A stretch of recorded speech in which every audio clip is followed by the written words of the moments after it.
Good morning, good afternoon, good evening. My name is Ian Rowlands, and I'd like to begin by inviting you to reflect as we honor the land and the Indigenous heritage of the place on which the two Waterloo speakers are located today. The University of Waterloo acknowledges that much of our work takes place on the traditional territory of the neutral Anishinaabe and Haudenosaunee peoples. Our main campus is situated on the Haldeman Tract, the land granted to the Six Nations that includes 6 miles on each side of the Grand River. Our active work towards reconciliation takes place across our campuses through research, learning, teaching, and community building.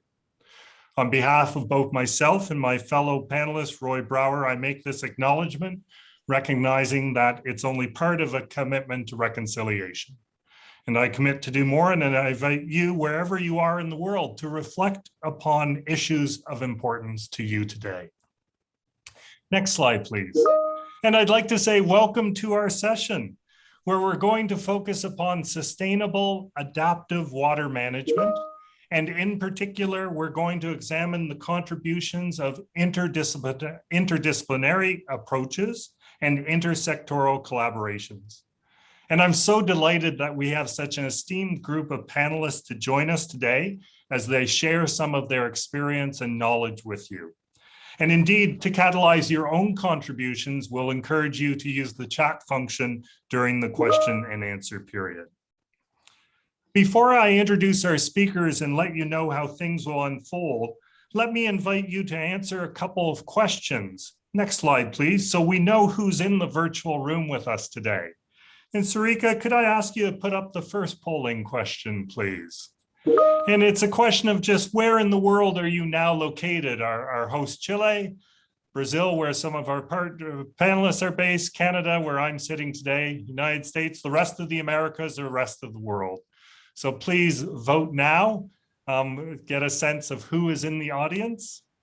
We may not have a large audience, but get a sense of who is out there. We'll just give it one more second. And others are being shy, perhaps. So we'll bring that one down and we'll go on to our second poll. And Sarika, if we could have that poll up, just asking, oh, we've got a Canadian as well.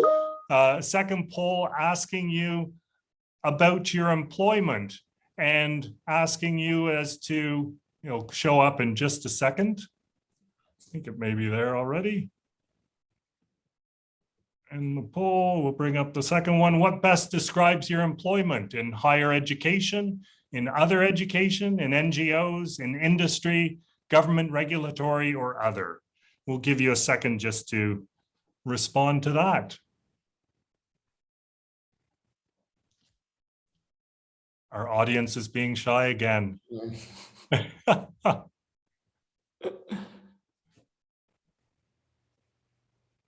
We can bring that poll down, and we'll get a sense during the Q&A in the chat that people want to put in.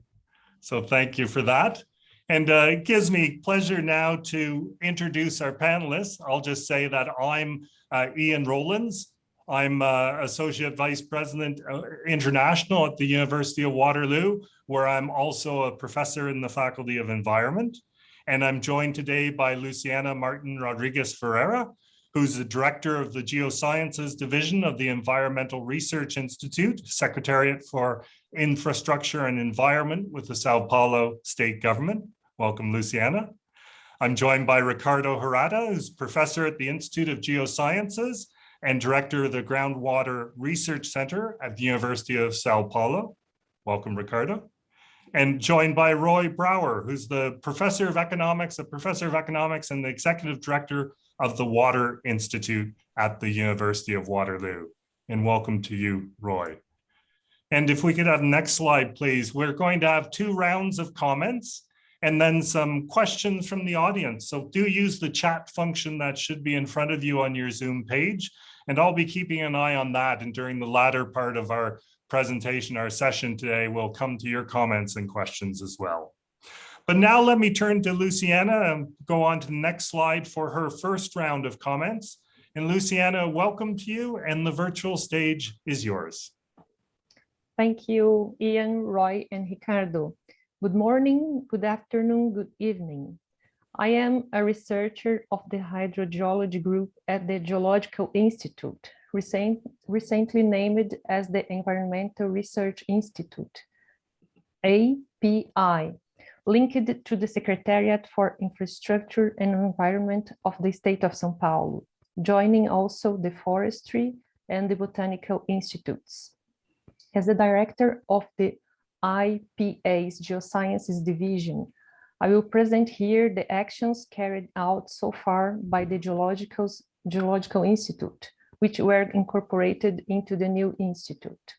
So, as contribution for this debate, I would like to present in this panel not only my personal perspective as a researcher, but also a manager of a research institute linked to a subnational government and its role and importance. Next slide, please. As we are here to debate international cooperation within the context of education, I'd like to highlight some points, such as the importance of learning from history, the role of institutions, and the creation and management of projects and processes. I'd like to talk about the importance of interinstitutional relations and the role of a permanent research institution in the elaboration, monitoring, and improvement of public policies, with special importance on changing scenarios, like the climate changes ones, and the importance of cooperation and international education in these actions. Next. Geological Institute was a research institution originating from the Geographic and Geological Commission of the province of São Paulo. It was created in 1886, designed to plan and carry out research to support the occupation of the territory of São Paulo. Next, please. The mission of the Geological Institute that was transferred to the IPA is conducting studies and research in geosciences to provide technical and scientific subsidies to government and society. Next. The main areas of research now being developed by the Geosciences Division are geology, geomorphology, climatology, paleontology, mining, land use and occupation, geotechniques, and hydrogeology. Next slide, please. The researches in all these areas generate subsidies for the elaboration of some public policies, such as State Water Resources Plan, watershed plans, and State Groundwater Technical Chamber Coordination, State Program for the Prevention of Natural Disasters and for the Reduction of Geological Risks, among others. Next slide, please. These subsidies are provided in many ways, whether by participating in committees or working groups, conducting training, etc. One of the ways to offer these subsidies is through the elaboration of publications prepared for different actors, all available for download. Next, please. Over the past few years, several international partnerships have been made, whether in project development, training, or project financing with universities, companies, and other partners. Next. I would like to emphasize the importance of carrying out this permanent work by a research institute, working with the support for management always involving different actors, whether from the government itself, the private sector, municipalities, universities, NGOs, etc. All these activities and the presented history reinforce a public quote that can be highly considered at our presentation. Without knowledge, there is no management. Traditional knowledge, science, and technical understanding, we are linking the best options. Thank you. Luciana, thank you very much for those comments and overview. And I'd now like to invite Ricardo onto the virtual stage. And Ricardo, the floor is yours. Okay, thank you, Ian. Oh, thank you, Luciana and Roy. Good afternoon, everyone. It's a pleasure for me to be here and to participate in this session and discuss this interdisciplinary learning and talk about our ongoing experience of cooperation in water science and teaching with Canadian universities. As Ian mentioned, my name is Ricardo Hirata. I'm professor at the University of São Paulo and director of the Groundwater Research Center, CEPAS, which by its very name is the University Groundwater Research Group. Next slides, please. Oh, yes, sorry, I forgot this one. Next one, please. Yeah, I like to refer to CEPAS USP as a hub, a place for connecting people, institution, interest, and solutions. A space where research, community service, and high-level training come together to seek innovative solutions and to problems related to water and groundwater contamination. Next. CEPAS USP was created in 1983, and it is one of the most traditional, perhaps oldest group in hydrogeology or science related or technology related to groundwater in Latin America and also in Brazil. And as a reference in technical stuff for the region. We have a very long list of partners nationally and globally. Next, please. We have worked with leading educational and technological institutions and major water users in dozens of projects today. And of course, for the long story that we have 100 of other projects. We have a very strong relationship with the government of the state of São Paulo, including the Geological Institute of Luciana was the former director, where because we are located in the state of São Paulo, but more recently we have been trying to establish stronger relationship with the private sector also, with the companies in Brazil, which still invests very little in size in the country. Next slide, please.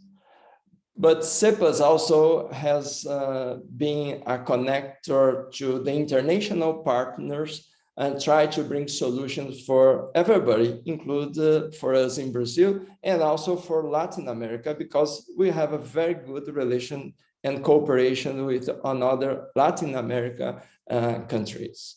Next slide, please. Well, CEPAS USP is also part of an Institute of Geosciences that historically it's a school that has trained geologists and educators in geosciences for decades. We are among the 100 best geology school in the world, according to the QS World University Ranking, which places us as one of the best geology school in Latin America. Next. Well, all the two institutions, CEPAS, USP, and also the Institute of Geosciences, is part of the University of São Paulo, that I don't know if everybody knows or not, but USP, the University of São Paulo, has more than 90,000 students and 5,500 professors, and is responsible for training the most significant numbers of doctors and masters globally. It's one of the highest in this area. USP or USP alone is accountable for production of more than 25% of all science done in Brazil. And it is also considered the top 100 best university in the world according to the Time Education rank. and 26 by SC Imago ranking in the recent 2021. USP is totally free of charge for university, for undergrads, grad students and programs. It's perhaps the biggest university in this category in the world.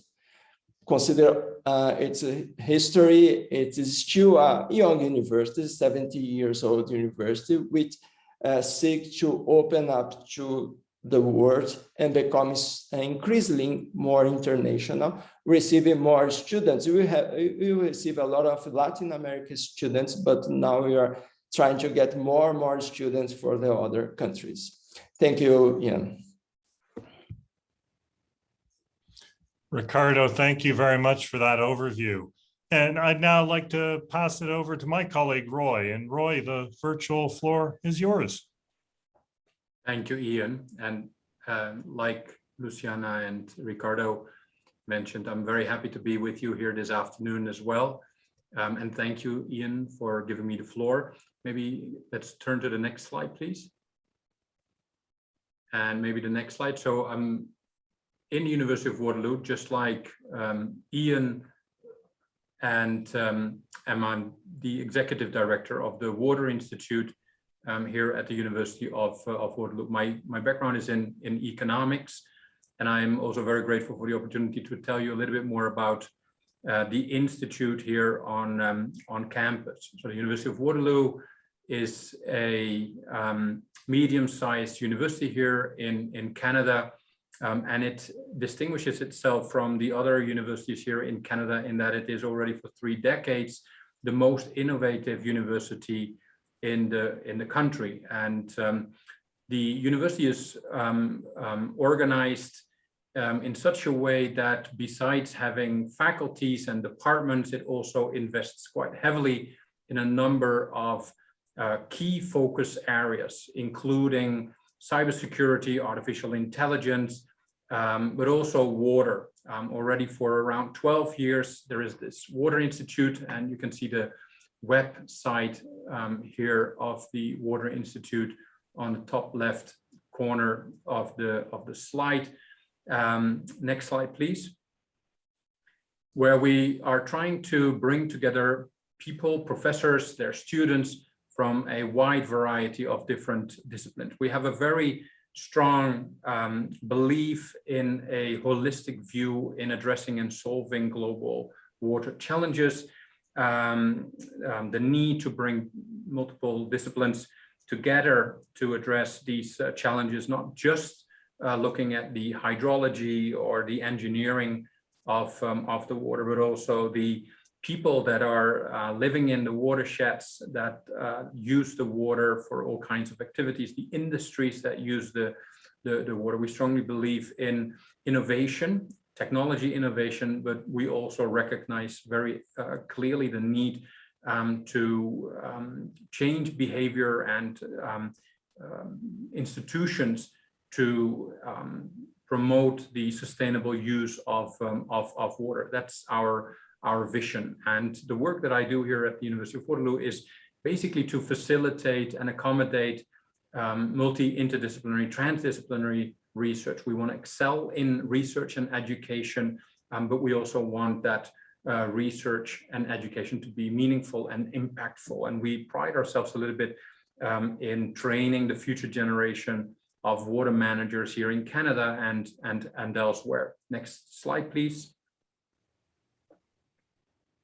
So this is just some statistics for the Water Institute. 170 faculty professors from all 6 faculties on campus, around 25 departments, civil and environmental engineering, earth sciences, chemistry department, biology. I'm in economics. We have political sciences in the Water Institute, cultural anthropology, architecture, geography, and so on. So a very wide variety of disciplines, and we apply a so-called T model both in our research and in our teaching, meaning that we aim for breadth and depth in addressing water issues. Like USP, we're ranked very highly in the international rankings of universities in the domain of water. You can see that here on this slide, number 32nd in the world.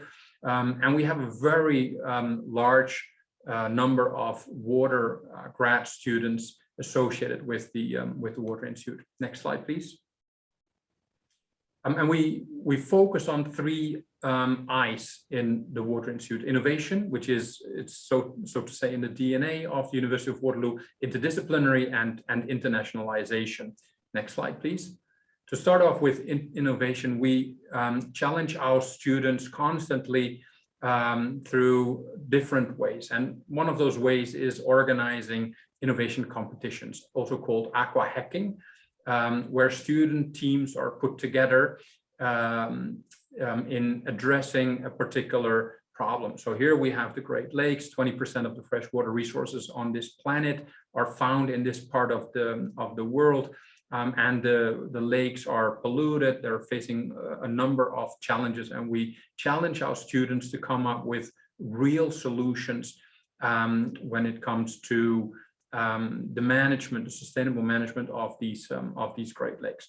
And often you see that these student innovation competitions lead to student startups. So innovation and entrepreneurship are key here at the University of Waterloo, and students have the ability to access a very extensive innovation ecosystem here on campus, where people with business and innovation experience are able to mentor our students who are interested in starting their own startups. And here at the bottom, you see three examples of companies that came out of these student innovation competitions that have gone to market.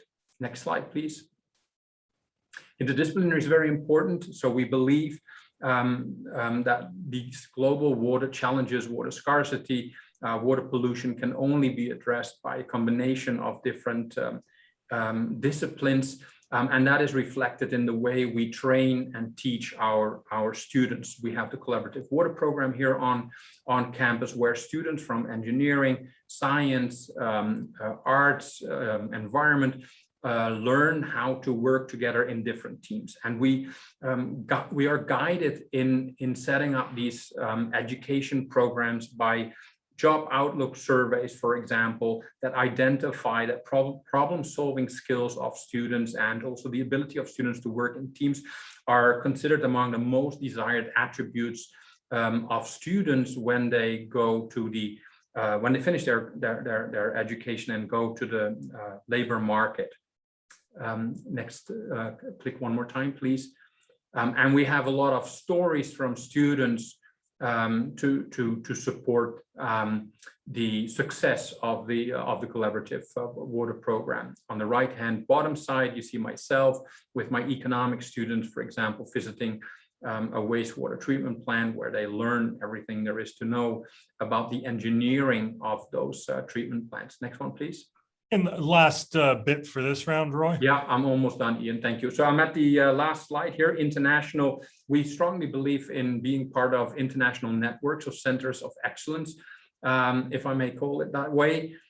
We don't have the illusion that we can solve all these global water challenges on our own. We're very keen in learning, and we participate in global networks like the ones funded by the Queen Elizabeth Scholarships Program, funded by the Canadian government, where we have our own program on water security as a foundation for healthy communities and sustainable livelihoods, and where we are able to support around 40 to 50 what we call HQP, highly qualified personnel, postdoc, PhD students, early career researchers around the world, with whom we collaborate in different projects focused on water. And we teach these students all kinds of skills sets that we believe are essential in our, for example, water leadership program. And we have a summer school as well, an international summer school, where we provide students with these interdisciplinary perspectives on these global challenges.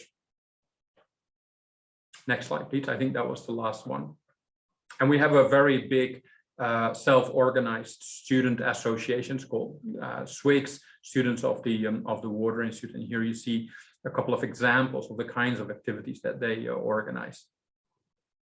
Thank you.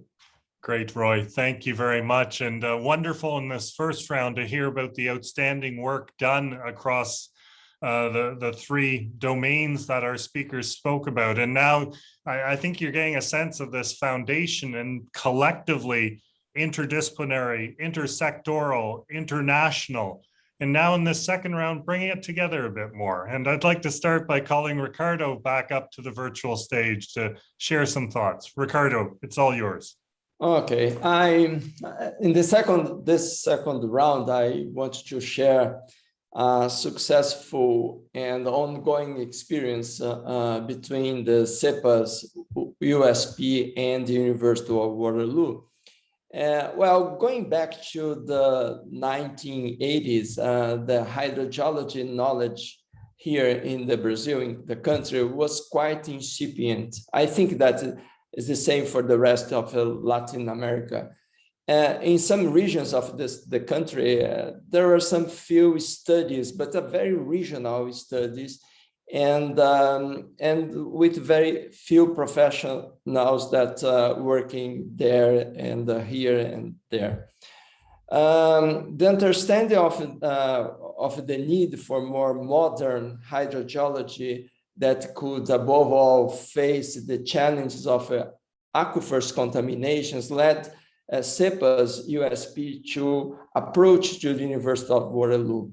At that time, the University of Waterloo was recognized as one of the leading institutions in the study of hydrogeology contamination, hydrogeology in deep detail, and with the development of new technologies and methods. Next, please. Well, in the same decade, the CEPAS USP and the University of Waterloo, because of this approach, signed an agreement that allowed the exchange of many professionals, professors, students from both sides. Much of the idea of this cooperation comes from the professor Bob Favode, but it was essential to point out that the participation of another professor that was John Greenhouse, a geophysics, who stayed in Brazil for over a year doing his sabbatical. As a result of this exchange later in the 90s, some Brazilian students went to Waterloo, myself included, to study. And thus, we arrived in Waterloo with the Brazilian scholarship program and a very successful program that still exists, but were established at that period of time. In the later decades, this relationship allowed several other students to participate to the part of the doctorate in Waterloo. I personally had more than 10 students who went to Canada to do part of his PhD. And all this relationship also with Canada has also brought us closer to other universities, such as Guelph, University of Guelph, pretty close to Waterloo, Calgary in the other side of Waterloo, and in Quebec, that's in the other province. Next. Now I want to present the SACRE. That's a new project that carries all these cooperations experience between both University of Waterloo and the University of São Paulo. Therefore, SACRE is a confluence, I can say confluence of objectives and bring the whole sense of cooperation. The SACRE was born from the need to increase the water security and offer water managers, and low-cost aquifer remediation methods or techniques to be applied in cities in the state of São Paulo, but has the potential to be used in any other cities around the world.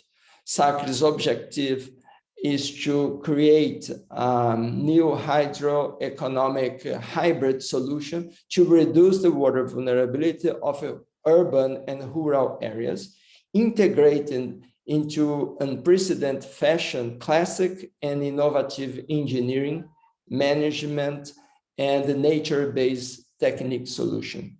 Next. But SACRI is not just a research project in a restricted sense that responds just to a social need.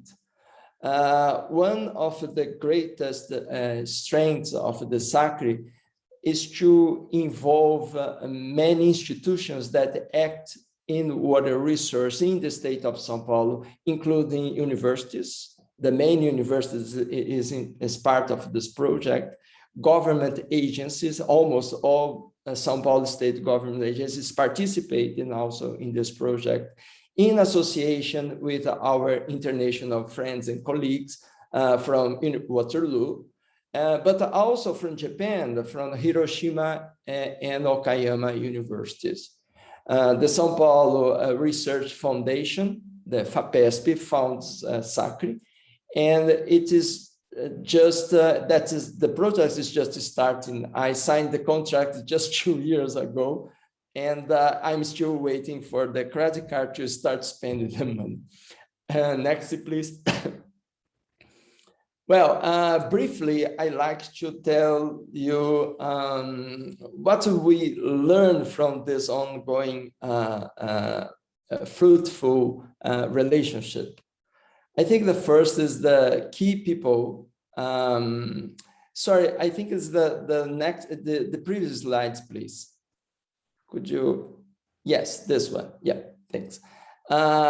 Key people or champions are essential to the success of any initiative.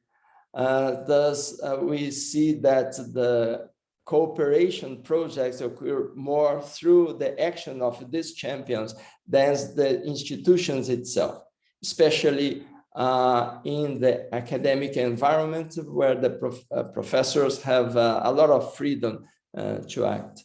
Many projects started, but a few moved forward. In technical and scientific project for the continuous collaboration, national groups needed to evolve for more a vertical relationship. At the beginning, normally, when you have a relationship in a more asymmetric situation between two institutions, that is the common at the beginning of the project, but this has to move to evolve to a more horizontal relationship. That's permits to have more continuation of this collaboration. And this two side needs to look, of course, because of this two side needs to look for common interest based on the reciprocal horizontal relationship. Next, please. And the scholarship and the fellowships for students and professionals, I think are essential. Personal relationship and the friendships are fundamental for success. But it's also crucial that the organization that support this type of scholarships and the fellowships has to offer this money more continuously, allowing research groups to plan the exchange of students and professionals. That is really important for the continuation for the project, for the continuation of the group. And finally, it's essential to say that in technical scientific project, social components are fundamental so that the technical solution developed in the projects such as SACRI can be incorporated into, can permit to incorporate these results into public policy and serve the population that ultimately pay for all of this. Okay, I think that's my last slides. Thank you, and the words are yours, Ian. Great, thank you, Ricardo, for those reflections and further reflections on the integration. I'll call Luciana back up to the virtual stage, and Luciana, it's all yours. Thank you, Ian. the cooperation between the São Paulo, next slide, please. Thank you. The cooperation between the São Paulo state and the Canada governments also structured on a long relationship among research institutions, and the University of Waterloo, as Ricardo just presented, is more comprehensive. The SACRE project is the cherry on the top of this technical cooperation, aligned with other important actions being designed and to be fully implemented as more events and publications. Next slide, please. I'm going to talk a brief history about of this broader cooperation and how we got here. The government of the state of São Paulo has signed in 2014 a memorandum of understanding with the government of Canada covering several areas. Looking to consolidate common actions, and after a long period of discussions was held the first workshop on groundwater conservation in 2018 in São Paulo, with the objective to promote the advancement of knowledge aimed at the protection and sustainable use of groundwater in the state of São Paulo. Then a letter of commitment updating the MOU was signed between the Secretariat for the Environment and the Government of Canada. At the end of the workshop, technicians worked on outlining a joint research project, outlined a fundraising strategy, and defined a schedule for initial activities. This was the seed for the elaboration of the SACRE project. Next slide. I am going to use an example of how will be the participation of the Environmental Research Institute in this project to illustrate the long partnership between the institutions in the state of São Paulo and the University of Waterloo. Some of my colleagues at the Institute developed their postgraduate work at the Geosciences Institute of the São Paulo University, and part of their research in Waterloo, in the context of training that Ricardo had mentioned. One of the teams developed over the years in these partnerships and trainings, and that is part of this project, is the contamination of groundwater by nitrate. Groundwater plays an important role in public supply in the state of São Paulo. Nitrate contamination of groundwater occurs in many aquifers, but in the state of São Paulo, mainly in the aquifer, Bauru Aquifer, which supplies many cities in the Midwestern region of the state. Next slide. This figure shows some projects related to nitrate contamination in different aquifers developed by several partner institutions. Some of these projects were developed together with the University of Waterloo, and this knowledge has been applied to other projects, and new demands to deepen knowledge on the subject have emerged. Next slide. During the period between the beginning of this cooperation that started in 2018 until the recent approval of this project, several research events, trainings, publications continued to be carried out with the theme of nitrate contamination. Our efforts in new actions are focused on this project and the whole cooperation. An example of this is a new project we are submitting to São Paulo Research Foundation as a young researcher to deepen the knowledge of the behavior of nitrate in aquifers, with the participation of the Environmental Research Institute, the Groundwater Research Center, the University of Waterloo, and other Brazilian institutions. Next slide, please. Finally, to conclude, I would like to highlight a few points, and I hope that these points help to illustrate the importance of international education and cooperation. The importance of the partnership between São Paulo, which is a subnational government, with one country, Canada. São Paulo has about 44 million inhabitants, a population larger than Canada. At the other side, Canada has a larger area than Brazil. We have different demands and challenges, but many experiences to exchange, to learn together. The opportunity to work with a reference center in groundwater studies, but at this time bringing together other themes and experiences. The perspectives of cooperation, carrying out the recently approved project among several activities, like complementary projects, side studies, capacity building events, and preparing publications.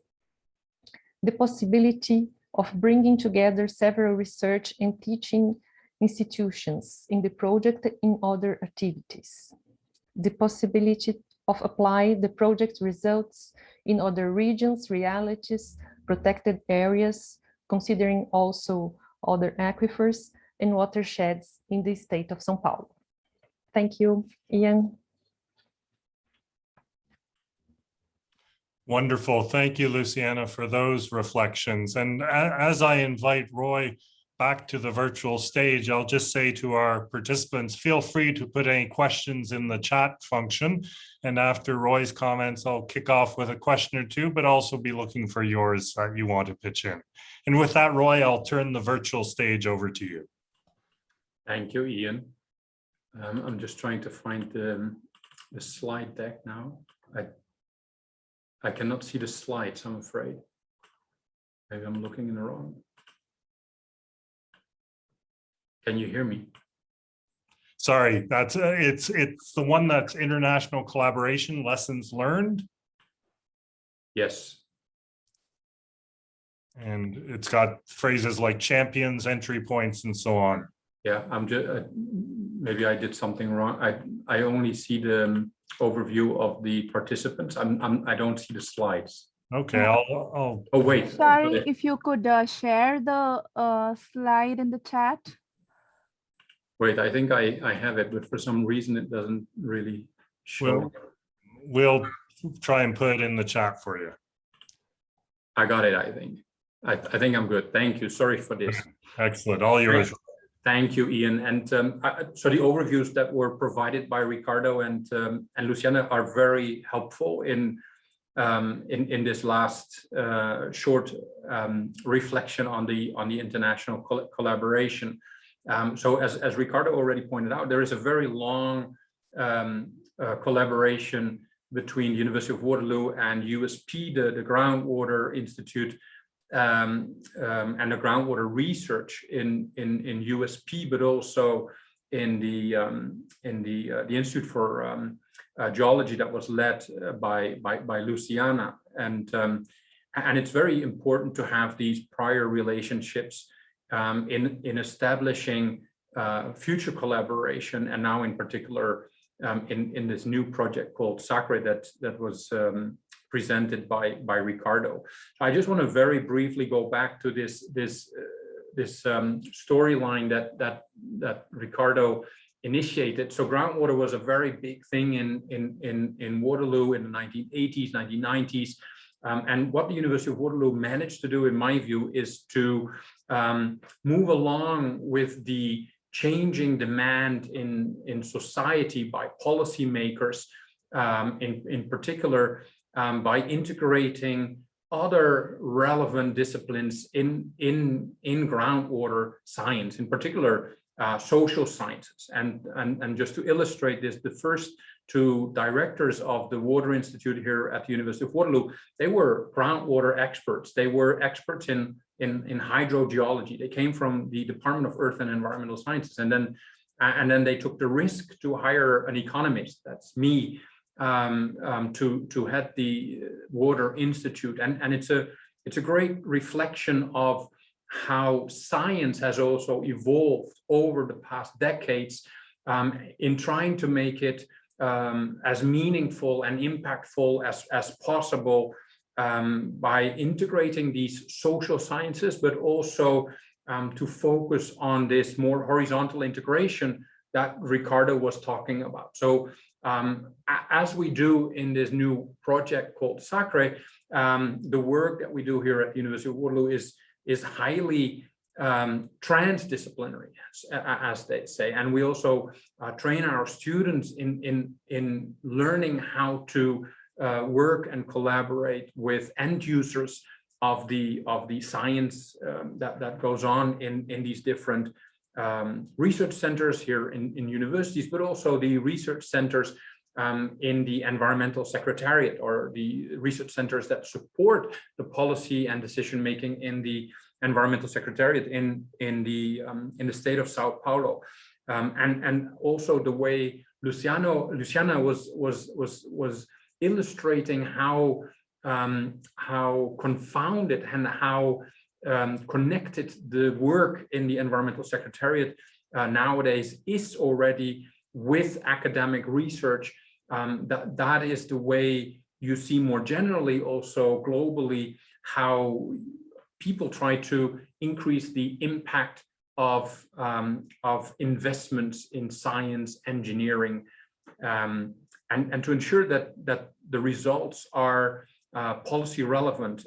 If you develop innovations, technologies, it ensures that you have actual uptake of these new technologies, and there is growing awareness and recognition of the importance of designing solutions that work in practice and that actually address the real demands and needs of policymakers and society more at large. So I wanted to start off by mentioning this.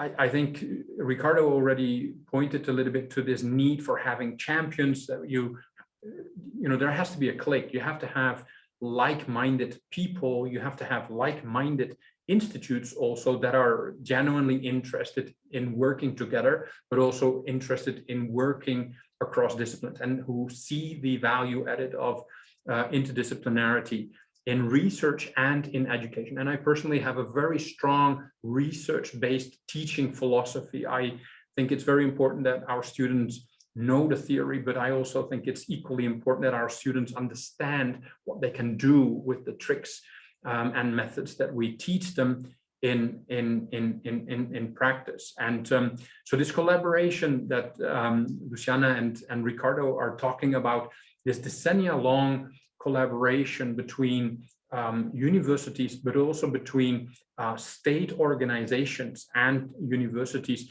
ensures that the future managers of our water resources that are increasingly under pressure as a result of climate change, overexploitation, this collaboration and this strong connection between academia and state organizations and expert centers that support these state organizations, in this case, the Environmental Secretariat, is crucial in helping to solve these problems. Having these prior existing relationships definitely helps. There's this legacy of collaboration, but it's not a sufficient condition. It's a necessary condition, maybe, but insufficient. There needs to be growth in the relationship as well. You need to be able to address changes in demand for scientific understanding of groundwater, surface waters, etc., to help really make a difference. And I think that's what makes this collaboration between these different institutes so successful, that we complement each other. We're open to collaboration. We're all very keen to learn on all sides involved. So there is a very equal relationship in terms of working together, learning from each other, and taking home what we learn from coming out of this collaboration. It takes time. I mean, we're talking about decades here, And that's very typical. I mean, that's even an economic law, I would say. You need to invest time and money and effort before you can reap the benefits of any collaboration. So you also have to invest in building these relationships. Building trust takes time, and so nothing will come for free, so to say. You really have to make an effort, and your counterpart has to also see that you're making this effort to make that collaboration work. And it's constantly important to clarify and identify the value added that comes out of that collaboration for all parties involved. The moment that is not very clear anymore, there is a high risk of the collaboration falling apart. What is very important as well, that's my last bullet point, is that having an institutional framework, like the one that Luciana was referring to, is key. If you can have individual collaboration. So I may be very interested in the work that Luciana does or the work that Ricardo does, but if you really want to take this a step further and you want to develop something like this big proposal that is now led by Ricardo, you need to have institutional support, and signing a simple thing like an MOU between countries, between institutes, it has been very instrumental in my view in making this collaboration successful. Having that institutional framework there really helps us to build these relationships. And working together in these concrete projects is something that I very much like, but also think it's a very important precondition for successful collaboration. You learn what the skill sets are of your partners best by working together in these concrete projects. Next slide, please. I don't know how much more time I have left, but here are some of the challenges very briefly listed. To find the commitment is very important. I cannot count on the fingers of my two hands how often I found myself sitting on my own in an airplane, flying out to some place to establish collaborations on my own initially. If you want to make this last, you need to have the support of your home institute, your colleagues in your home department. You cannot do this and pull this off completely on your own. So this individual and institutional support and commitment in making this work is very important. I think it goes without saying, distance is often not a favorable factor, but we've learned really very well under the current pandemic conditions how to continue a successful collaboration. Just to give you a very concrete example, I'm co-supervising a PhD student at USP already for 2 years. Under the current pandemic, we just have regular online meetings, and the PhD just goes ahead as planned, even though I'm not there and the student wasn't able to come to Waterloo for 12 months as we originally agreed, because of these international travel constraints. So there are ways of getting around this distance, but having regular last comment, Roy. Okay, just having regularity and having maintaining these contacts and investing in these contacts, I would say, is key to maintain these collaborations. Wonderful. Thank you for that, Roy. And thank you to all colleagues. And maybe I'll ask Ashari to stop sharing the screen and ask all colleagues to come to the virtual stage. We've only got about a minute left. And I may just have it as an opportunity for a go round the table. We've got your 30 or 60-second comment, anything you want to leave our listeners with. Any final things, themes you want to come back on, things you want to emphasize. It may be about the lessons you've learned or the excitement going forward as well. I'm going to put in the chat just how anyone in the audience can follow up with us if they wish. But as I do that, colleagues, the three of you, would any of you like to come in for a 30-second final word? And I'll be literal on the 30-second one. Just raise your hand if you want to come in with a final comment. I'm happy to say something. Oh, Luciana, go ahead. No, just if somebody is interested in doing some cooperation, don't give up. Excellent, excellent advice. Thank you. And Roy, brief comment? Fun, F-U-N. It has to be fun for everyone involved. And you know, if you have fun and commitment, you know, it's a very important step to make these kind of things work. And I agree with what Luciana says. Patience and endurance are key as well. Don't give up. We've been working for years on this proposal, I think. So we're very happy that that is now becoming a reality. Good. And Ricardo, before I give a final word.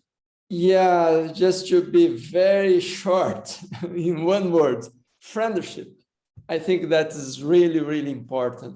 I consider my professor and two professors actually in Waterloo, Ramon Aravena and Dave Rudolph, in the first round that I was there in Waterloo, as a very good friend. Actually, Ramon, I visit Ramon regularly. I stay with him, and I have lunch with Dave, and now with you guys and Roy also.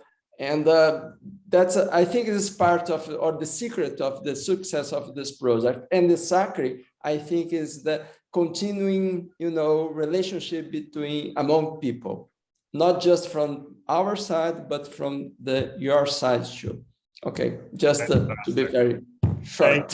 Thank you very much for that. And we'd like to thank the organizers for allowing us to share some time with you and share these wonderful stories that Luciana, Roy, and Ricardo have been recounting, and the excitement that lies ahead as well. And thank you, three colleagues, for very captivating presentations. It's much appreciated. Thank you to those who have attended to engage with us. We've got our contacts in the chat. Please feel free to follow up with us.